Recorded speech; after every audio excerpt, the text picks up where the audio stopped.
बच्चों 20 अप्रैल को आपका जेईई का रिजल्ट आ जाएगा, फाइनली आपके हाथ में जाएगा रैंक। तो जितने भी ऐसे बच्चे हैं जिन्होंने जेईई का एग्जाम दिया हुआ है, 20 अप्रैल को आपका बच्चों क्या आ जाएगा, ये फाइनली रिजल्ट आपके हाथ में आ जाएगा, मतलब आपके हाथ में आ जाएगी ऑल इंडिया रैंक। जनवरी वाला जो बच्चों आपने एग्जाम दिया हुआ था, इसका 12 फरवरी को रिजल्ट आपका आ गया था और उस टाइम पे आपके हाथ में आया था परसेंटाइल। परसेंटाइल से एक आइडिया लग जाता है कि हमारी क्या ऑल इंडिया रैंक बनने वाली है। ऑल इंडिया रैंक मतलब CRL rank, common rank list जिसको बोलते हैं। इससे एक आइडिया लग जाता है कि हमारी क्या सीआरएल बनने वाली है और क्या हमारा ऑल इंडिया रैंक बनने वाला है अकॉर्डिंग टू प्रीवियस जो भी कट ऑफ रहे हैं 24 में, 23 में, 22 में, 25 में, उसके हिसाब से आइडिया लग जाता है कि हमारा जो परसेंटाइल आया हुआ है जनवरी वाले फेज में, इससे क्या हमारा रैंक बनने वाला है। उस रैंक से मिलता है ड्रीम कॉलेज। तो जितने भी ऐसे बच्चे हैं जिन्होंने जेईई का एग्जाम दिया हुआ है या जो और एंट्रेंस एग्जाम में पार्टिसिपेट करने जा रहे हैं, जेईई की रैंक के थ्रू जितने भी काउंसलिंग होती है, सबका अपडेट में लगातार आप तक पहुंचाने का प्रयास कर रहा हूँ, आगे भी करता रहूंगा। चैनल पे बच्चों अगर आप नए हैं सब्सक्राइब कर लीजिए, दोस्तों सब्सक्राइब करिए, जिससे कि आने वाले वीडियो आपको मिलते रहे और काउंसलिंग रिगार्डिंग जो भी अपडेट है मैं आप तक पहुंचाने का प्रयास कर रहा हूँ। तो बात करते हैं हम लोग जो आपका रिजल्ट आने वाला है 20 अप्रैल को।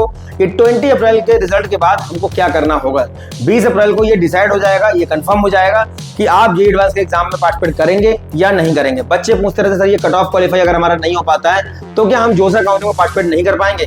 जोसा काउंसलिंग, सीसैप काउंसलिंग, जितनी भी आपकी स्टेट काउंसलिंग है, 30+ आपकी काउंसलिंग अभी इंडिया में कंडक्ट होती है। इसके अलावा जितनी भी आपकी इंडिविजुअल काउंसलिंग है, सभी काउंसलिंग के ऊपर पूरी एक सीरीज हम लेकर के आएंगे और पूरा लाइव सेशन करेंगे। और जितने भी ऐसे बच्चे हैं जो काउंसलिंग को लेकर वरीड हैं, चैनल को सब्सक्राइब रखिए ताकि आपको वीडियो लगातार आपको मिलते रहें। तो 20 अप्रैल को जो बच्चों आपका फाइनल रैंक आने वाला है, ये डिक्लेयर होगा इससे कि आप जेईई एडवांस का एग्जाम देंगे या नहीं देंगे। आपको अपना ड्रीम कॉलेज मिलेगा या नहीं मिलेगा, ये आपके कट ऑफ पे डिपेंड नहीं करता है। बहुत सारे ऐसे स्टेट हैं जहां पे बच्चे कट ऑफ क्वालिफाई नहीं भी कर पाते हैं, मगर अगर मैं 5 लाख रैंक की बात करूं, 6 लाख रैंक की बात करूं, 3 लाख रैंक की बात करूं, तो लाखों में रैंक आने के बावजूद भी उन बच्चों को वहां के एनआईटीज में एडमिशंस मिल जाते हैं, क्योंकि उनका होम स्टेट कोटा वहां का बहुत स्ट्रांग रहता है। जिसमें आपका पंजाब स्टेट है, मिजोरम है, मणिपुर है, अगरतला है, इसके अलावा आपका नागालैंड है और छत्तीसगढ़ है, इसके अलावा आपका झारखंड है। तो जितने भी आपके नॉर्थ ईस्ट के स्टेट हैं, अगर आप वहां से बिलोंग करते हैं तो आपको लाखों में रैंक होने के बावजूद भी वहां के एनआईटीज में एडमिशन मिल जाता है। और जो हमारे यूपी, एमपी, बिहार के बच्चे हैं, यहाँ पे थोड़ा सा दिक्कत रहता है, क्योंकि यूपी के अंदर आपका एक एनआईटी है और बच्चे बहुत ज्यादा पार्टिसिपेट करते हैं, इसलिए यहाँ पे होम स्टेट कोटे का फायदा उतना नहीं मिल पाता है। सेम यही कंडीशन होती है एनआईटी जयपुर के अंदर, क्योंकि जितने भी ऐसे बच्चे हैं जो कोटा जाते हैं कोचिंग करने के लिए, वो क्या करते हैं, वहां से 12वीं कर लेते हैं, मतलब 12th पास कर लेते हैं। और एनआईटीज के अंदर जो आपका होम स्टेट कोटे का फायदा आपको मिलता है, उसका कंडीशन एक ही है कि आपने जिस स्टेट से 12th किया हुआ है, वहां के एनआईटी में आपको होम स्टेट कोटे का फायदा मिलेगा। इसके अलावा इस पर पूरा एक वीडियो बनाएगा होम स्टेट कोटे पे। इसके अलावा आपका जहां का आपका डोमिसाइल है, डोमिसाइल मतलब आपके जहां के आप निवासी हैं, रहने वाले हैं, स्थायी मूल निवास प्रमाण पत्र इसको बोलते हैं, ये आपका जहां का बना हुआ है, वहां के गवर्नमेंट कॉलेज में आपको क्या मिलेगा, होम स्टेट कोटे का फायदा मिलेगा। एग्जाम्पल के लिए मान लीजिए कोई बच्चा यूपी का है, इसके पास यूपी का डोमिसाइल है और ये बच्चा राजस्थान कोटा गया और वहां से इसने 12th कर लिया, तो इसको एनआईटी जयपुर के अंदर अगर इसका वैलिड रैंक आता है तो एनआईटी जयपुर के अंदर क्या मिलेगा, इसको होम स्टेट कोटे का फायदा मिलेगा। लेकिन अगर इसका रैंक मान लीजिए 1 लाख, 1.5 लाख या 2 लाख के बाहर निकल गया या 50,000 के बाहर भी निकल गया, तब इसको एनआईटी जयपुर में कुछ नहीं मिलेगा। और उस कंडीशन में उत्तर प्रदेश ही इसका एक सहारा है कि अपना जो होम स्टेट है, वहां पे आपके जितने भी सरकारी कॉलेज हैं, आईआईटी लखनऊ है, वीआईटी झांसी है, केनेडी Sultanpur, HBTU Kanpur, triple M Gorakhpur, ये जितने भी आपके दिल्ली एनसीआर के जो कॉलेज हैं, जीएसएस है, जकोमा गर्ग है, काइट है, गलगोटिया है, इन सभी कॉलेजेस में ये काउंसलिंग जब यूपी टेक की करेगा तो ये बच्चा 85% मतलब सीट के ऊपर काउंट किया जाएगा, मतलब इसको होम स्टेट कोटे का फायदा मिलेगा। तो जिस स्टेट का आपके पास डोमिसाइल है, वहां पे आपको मिलेगा वहां के सरकारी कॉलेज में, प्राइवेट कॉलेज में होम स्टेट कोटे का फायदा। और जिस स्टेट से आपने 12th किया हुआ है, वहां के एनआईटी में फायदा मिलेगा। इस पर पूरा हम वीडियो डिटेल में बात करेंगे कि किस तरीके से कोटा काम करता है, कहां कैसे किस तरीके से फायदे मिलते हैं। फिलहाल टॉपिक पे वापस आते हैं। 20 अप्रैल को जो आपका रैंक बच्चों आने वाला है, इसके बाद आपको क्या करना है, किस तरीके के स्टेप आपको फॉलो करने हैं, किस तरीके की रणनीति आपको बनानी है, किस तरीके की स्ट्रेटजी आपको बना के चलनी है, जिससे कि आपको आपकी रैंक पर एक ड्रीम कॉलेज मिल जाए। रैंक आपका कुछ भी आने वाला हो, किसी बच्चे का रैंक 5,000 भी आएगा, किसी का 50,000 भी आएगा, किसी का 5 लाख भी आएगा। पिछले 10 साल से ऑफलाइन, पिछले 5 साल से हम लोग ऑनलाइन बच्चों के लिए लगातार गाइडेंस दे रहे हैं। काउंसलिंग के रिगार्डिंग लगभग अब तक हम लोगों ने 80-90 हजार बच्चों को गाइड किया है, स्कूल सेमिनार के माध्यम से, वेबिनार के माध्यम से, और जितने भी हमारे सेशंस होते हैं ऑफलाइन ऑनलाइन, सबके माध्यम से बच्चों को हम गाइड कर रहे हैं। और एक बात, all in one E book हम लोग हर साल लॉन्च करते हैं। All in one E book में हम लोग जितनी भी काउंसलिंग होती है, इन सभी काउंसलिंग की पूरी डिटेल लगभग 20 वीडियो लेक्चर के साथ में आपको मिल जाएंगे। जितनी भी आपकी काउंसलिंग है, उन काउंसलिंग में कौन से डॉक्यूमेंट्स लगाने हैं, कैसे कैसे काउंसलिंग के स्टेप को फॉलो करना है, सारी इन्फॉर्मेशन आपको वहां पे मिल जाएगी। तो जैसे ही बच्चों आपके हाथ में आएगा ऑल इंडिया रैंक, बच्चे जो है वरीड होने लगते हैं, परेशान होने लगते हैं, स्पेशली पेरेंट्स, क्योंकि उस टाइम पे बहुत सारे ऐसे कॉलेज हैं जो आपको फोन कॉल करेंगे जिसके एंट्रेंस एग्जाम आपने दिए हैं, नहीं भी दिए हैं, तो ऐसे अननेसेसरी बहुत सारे फोन कॉल आपके पास आएंगे। और स्पेशली आपको 2-3 ब्रांच को बोल के टारगेट किया जाएगा कि भाई कंप्यूटर साइंस, इसके रेलेवेंट जो भी ब्रांचेस हैं, एआई, एमएल, डेटा साइंस वगैरह, यहाँ पे हमारे यहाँ सीट अवेलेबल है, इसमें आप एडमिशन ले लो। पर आपको क्या करना है कि स्पेशली उन बच्चों के जो ड्रॉपर हैं, अगर आपने ड्रॉप आउट किया है तो भैया आप अपनी जेईई मेंस की रैंक को यूटिलाइज करके ही कॉलेज लें, क्योंकि ड्रॉप करने के बाद आप अगर किसी ढंग के कॉलेज में नहीं जाएंगे तो प्लेसमेंट के टाइम पे आपको दिक्कत आएगी। इसके अलावा स्किल्स का बच्चों दौर है, डिग्री से कुछ नहीं होने वाला है, खाली डिग्री से आपका जॉब नहीं मिलने वाला है। इसके अलावा आपको क्या करना होगा, बहुत सारी चीजें सीखनी होती हैं।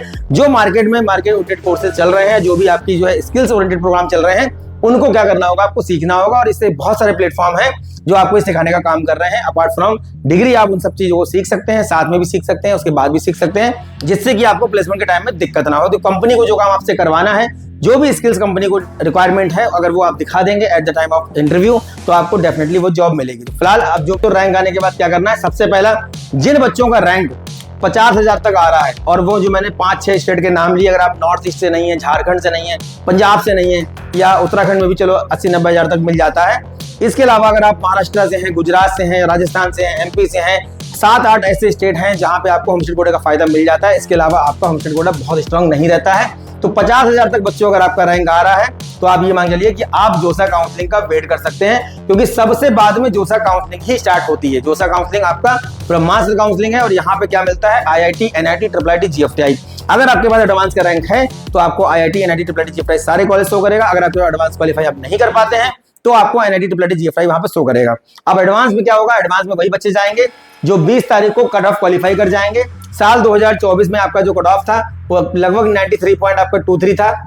साल 2025 में जो कट ऑफ था वो 93.10 था। साल 2023 में जो कट ऑफ था वो 93.77 था। तो पिछले 3 सालों में देखा जा रहा है कि कट ऑफ 93 प्लस ही जा रहा है, 93 से 94 के बीच में जा रहा है, और ये घट भी रहा है। देखिए, तो इस साल हो सकता है कट ऑफ आपका 93 प्लस रहेगा, और दूसरी चीज 93 से 94 के बीच में ही रहेगा। तो जो भी कट ऑफ जाएगा, जो बच्चे क्वालिफाई करेंगे, अलग अलग कैटेगरी का अलग अलग कट ऑफ रहता है, जो बच्चे क्वालिफाई करेंगे वो बच्चे क्या करेंगे, एडवांस का पेपर देंगे, जो कि 17 मई को होना है। IIT रुड़की आपका एग्जाम कंडक्ट करवा रहा है, और जो बच्चे क्वालिफाई नहीं हो पाएंगे उनको क्या करना है, किस तरीके से परेशान नहीं होना है आपको। कॉलेज सबको मिलेगा। पिछले कई सालों से हम लोग बच्चों को लगातार गाइड कर रहे हैं, और उसमें हम लोगों ने सेमिनार और वेबिनार और लाइव के माध्यम से हजारों बच्चों को गाइडेंस दिया है। जो भी आपकी चॉइस फिलिंग के ऑर्डर रहते हैं उस पर लाइव किए हैं। जितनी भी काउंसलिंग होती है उसमें कैसे आपको कॉलेज फिल करने हैं, कैसे ब्रांचेस के ऑर्डर को सेट करना है, किस तरीके से उसको मॉनिटर करना है, और मल्टीपल काउंसलिंग को किस तरीके से मैनेज करना है। जैसे आप मान लीजिए किसी बच्चे का रैंक मान लीजिए आ गया 1 लाख, अब 1 लाख रैंक वाले बच्चे को जोसा में भी पार्टिसिपेट करना चाहिए मेरे हिसाब से, क्योंकि इसको वहां पे क्या मिल जाएंगे, GFTIs मिल जाएंगे। GFTIs के साथ में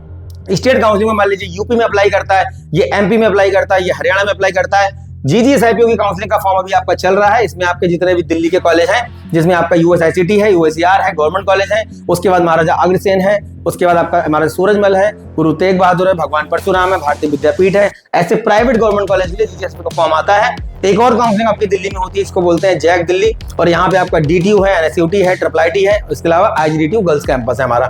तो किसी बच्चे का मान लीजिए रैंक 1 लाख के आसपास आया, तो ये बच्चा अगर मान लीजिए IQ काउंसलिंग में जैक दिल्ली में, यूपी में, MP में, हरियाणा में, उत्तराखंड में अगर 7 से 8 काउंसलिंग में ये अप्लाई कर रहा है, तो इन सब काउंसलिंग को एक साथ मैनेज करना, सबके रिजल्ट चेक करते रहना। और अगर कहीं पे आपको कोई ऑप्शन मिला, मान लीजिए इस बच्चे को हरियाणा के अंदर कोई ऑप्शन मिल गया, सपोज दैट हरियाणा में इसको मिल गया Deenbandhu Chhoturam institute of science and technology, suppose इसको मिल गया डी क्रस्ट, ये है आपका Deenbandhu Chhoturam institute of science and technology, इसको बोलते हैं डी क्रस्ट, ठीक है।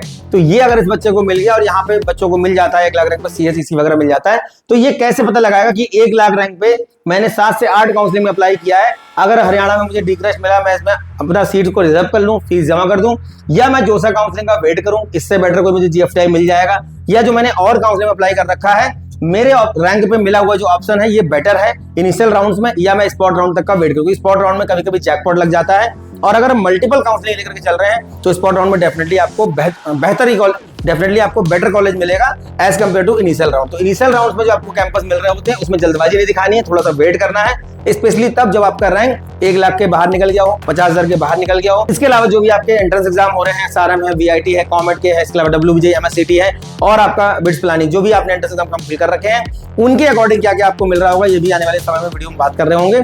फिलहाल मैं बताने जा रहा हूँ कि 20 तारीख को रिजल्ट आ रहा है, फिलहाल हम बात कर रहे हैं 20 को रिजल्ट आपका आ रहा है, उसके बाद करना क्या है, किस रैंक वाले बच्चे को क्या करना है। तो यहाँ पे आपका अगर रैंक 1 लाख के बाहर निकल रहा है, मल्टीपल काउंसलिंग में अप्लाई करना है। अगर रैंक मान लीजिए किसी बच्चे का 2 लाख के बाहर निकल गया, तो पहली बात तो देखिए एंट्रेंस एग्जाम के फॉर्म तो निकल चुके हैं, मैं ये भी नहीं बोल सकता कि आप मल्टीपल एंट्रेंस एग्जाम को फॉर्म फिल करके चलिए। अगर आपने फॉर्म फिल किए होंगे जैसे आपने मान लीजिए सीयूटी का किया हुआ तो आपके पास सेंट्रल यूनिवर्सिटीज के ऑप्शन आ जाएंगे, या आपने मान लीजिए एमएसटीसीटी का किया हुआ तो महाराष्ट्र के ऑप्शन आपके पास आ जाएंगे, या आपने कॉमेड के दिया हुआ तो कॉमेड के कर्नाटक के ऑप्शन आपके पास आ जाएंगे। तो ऐसे में जो बच्चों का रैंक 2 लाख निकल जाएगा तो इनको क्या करना होगा, जैसे जैसे रैंक आपका आगे बढ़ता रहता है आपको मैक्सिमम ऑप्शन लेकर के चलने पढ़ते हैं और मैक्सिमम ऑप्शन लेकर के चलने चाहिए भी आपको, क्योंकि उससे आपको लास्ट में आपके पास मल्टीपल ऑप्शन होंगे। किसी बच्चे का रैंक मान लीजिए 5000 के अंदर है, कुछ नहीं करना, जो था में पार्टिसिपेट करो और आराम से आपको टॉप 5 एनआईटी में, या अगर एडवांस का रैंक है आपका 2000-3000 के अंदर तो टॉप 5 आईआईटीज के अंदर आपको कुछ ना कुछ मिल जाएगा। इसके अलावा आप ट्रिपल आईटी हैदराबाद का फॉर्म भर दो, आराम से मिल जाएगा, कुछ नहीं करना, जोसा का फॉर्म फिल करना है, ट्रिपल आईटी हैदराबाद का फॉर्म फिल करना है बस। लेकिन जैसे जैसे रैंक आपकी आगे बढ़ती रहती है वैसे वैसे आपको मल्टीपल ऑप्शन लेकर चलने पड़ते हैं। तो वो मल्टीपल ऑप्शन कैसे अप्लाई करना है, मान लीजिए किसी बच्चे का रैंक 2 लाख 3 लाख के बीच में है तो क्या मैं सारी काउंसलिंग के फॉर्म भर दूं, पूरा एक परफेक्ट रोड मैप के साथ में हम लोग जिस रिजल्ट आएगा उसके अगले दिन लाइव करेंगे, वीडियो के माध्यम से आपको बताएंगे कि किस तरीके से आपको अपनी रैंक को यूटिलाइज करके अपने ड्रीम कॉलेज तक पहुंचना है। उस ड्रीम कॉलेज तक पहुंचने के लिए जो आपकी परफेक्ट ब्रांचेस है उनमें जाने के लिए, उस ड्रीम कॉलेज की परफेक्ट ब्रांच में जाने के लिए आपको किस रोड मैप को फॉलो करना होगा, किस तरीके से आपको जो है फॉर्म फिलिंग करना है, किस तरीके से अपनी चीजों को मॉनिटर करना है और किस राउंड तक मुझे वेट करना है। रैंक आने के बाद बच्चों के दिमाग में 3 सवाल रहते हैं। पहला कि मुझे कौन सा कॉलेज मिलेगा, दूसरा सवाल आता है भैया कि मुझे ये कॉलेज कब मिलेगा, तीसरा क्वेश्चन आता है बच्चे के दिमाग में कि भाई कैसे मिलेगा। तो ये कैसे का आंसर ये है, ये आपको परफेक्ट काउंसलर ये बता सकता है, जो भी आपका रेलेवेंट काउंसलर, जो भी आपका काउंसलर होगा, जो भी आपका मेंटर होगा वो आपको बता सकता है। इसके लिए लगातार हम लोग गाइडेंस दे रहे हैं। जो भी बच्चे हैं काउंसलिंग ज्वाइन करना चाहते हैं, दिए गए पर संपर्क करें। नियर बाय प्लेसेस से हैं तो हमारे दिल्ली, लखनऊ, कानपुर, रुड़की में आकर संपर्क कर सकते हैं। इसके अलावा जो आपके और 20 अप्रैल के बाद हम लोग लखनऊ में करने वाले हैं एक सेमिनार, उस सेमिनार का गूगल डॉक फॉर्म का लिंक आपको वीडियो के डिस्क्रिप्शन बॉक्स में मिल जाएगा, वहां पे जाके अपने आप को रजिस्टर कर सकते हैं। जैसे ही 100 बच्चे रजिस्टर होंगे हम लोग आपको प्लेस और हम लोग आपको वेन्यू और डेट बता देंगे किस डेट पे हम लोग करने वाले हैं, कहाँ करने वाले। तो ये 3 सवाल बच्चों के रहते हैं, कौन सा कॉलेज मिलेगा, कब मिलेगा, कैसे मिलेगा।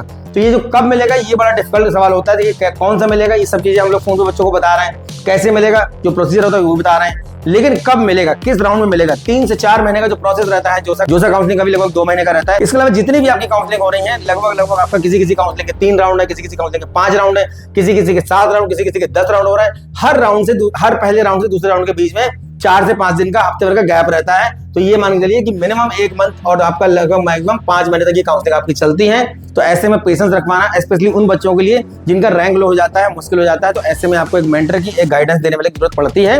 और उसके लिए लगातार हम लोग आपको गाइड कर रहे हैं फ्री ऑफ कॉस्ट। जितने भी हमारे सेशन होते हैं, सेमिनार सारे फ्री ऑफ कॉस्ट हैं, जितने भी लाइव किए हैं, गूगल मीट किए हैं, सारे फ्री ऑफ कॉस्ट हैं। जो आपका प्रेफरेंस ऑर्डर रहता है वो भी फ्री ऑफ कॉस्ट हम लोग बच्चों को देते हैं। इसके अलावा बच्चों अगर आपको लगता है कि हमारी सर्विसेज आपको ज्वाइन करनी चाहिए तो उसके लिए हमारी वेबसाइट पे जा सकते हैं thementor.co.in पे, या फिर हमारे काउंसलर से बात कर सकते हैं दिए गए नंबर पर। तो 20 अप्रैल के बाद बच्चों आपको रेडी रहना है और 20 अप्रैल के बाद हम लोग लगातार आपको जितनी भी काउंसलिंग होगी बहुत बारीकी से, बहुत डिटेल में एनालिसिस करके सारे कट ऑफ, सारी ओपनिंग क्लोजिंग रहेगा, जो भी प्रोसेस रहेगा वो आप तक लगातार पहुंचाते रहेंगे। ऐसी इंफॉर्मेटिव वीडियोस के लिए चैनल पे बने रहिए, सब्सक्राइब करिए, दोस्तों को शेयर करिए।